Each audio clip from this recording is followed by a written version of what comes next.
మీ నిజమైన గుర్తింపును దృష్టించుటకు 5 మార్గములు.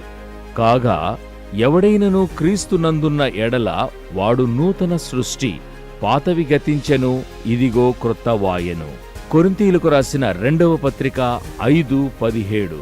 ఒక విషయమేమిటంటే, మీ గతం మీరెవరన్నది నిర్ధారించదు, కాని మీరు ఏ విధంగా ఉండాలని ఇష్టపడుతున్నారో ఆ నమ్మకానికి కారణం కాగలదు. యేసుక్రీస్తు నొద్దకొచ్చి క్షమాపణ మరియు ఆయనను వెంబడించగోరే ప్రతి వ్యక్తి ఒక నూతన సృష్టిని బైబిల్ బలముగా ప్రకటిస్తోంది. ఇప్పుడు ఈ మాట వినండి. కొరింథీయులకు రాసిన 2వ పత్రికలో నుండి, క్రీస్తు ప్రేమ మమ్మును బలవంతము చేయుచున్నది. ఎలాగనగా అందరి కొరకు ఒకడు మృతి పొందెను గనుక అందరునూ మృతి పొందిరనియు, జీవించువారిక మీదట తమ కొరకు కాక తమ నిమిత్తము మృతి పొంది తిరిగి లేచిన వాని కొరకే జీవించుటకు ఆయన అందరి కొరకు మృతి పొందెననియు నిశ్చయించుకొనుచున్నాము. కాగా ఎవడైనను క్రీస్తునందున్న ఎడల వాడు నూతన సృష్టి, పాతవి గతించెను, ఇదిగో క్రొత్తవాయెను. కొరింథీయులకు 2వ పత్రిక 5:14, 15, 17 వచనాలు చెప్తున్నాయి. మరి ఈ విషయాన్ని మన తలంపు నుండి హృదయంలోనికి తీసుకోవడానికి కొంత కృషి చేయాలి.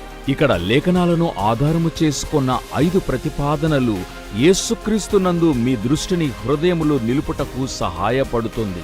మొదటిగా, యేసుక్రీస్తు యొక్క మరణము నా తప్పులన్నిటికీ క్రయధనముగా అంగీకరించడం.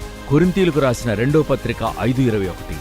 రెండవదిగా, ఆయన క్షమించిన విధానాన్ని బట్టి నా గత పాపములు క్షమించబడ్డాయి. రోమా 8:1. మూడవదిగా, దేవుని వాక్యమును బట్టి నా విలువను గుర్తించి అంగీకరించడం. ఇర్మియా 31:3. నాలుగవదిగా, దేవునితోనూ ఇతరులతోనూ త్వరగా ఒప్పుకోలు చేసుకోవడం. యాకోబు 5:16 చెప్తున్నట్టుగా.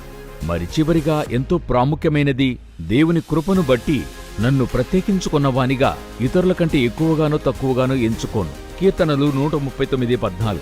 ఈరోజు మీరు ఎవరై ఉన్నారనేది లేఖన భాగాలలోని వీటిపైన దృష్టి నిలపడానికి మీకు సహాయపడుతుంది.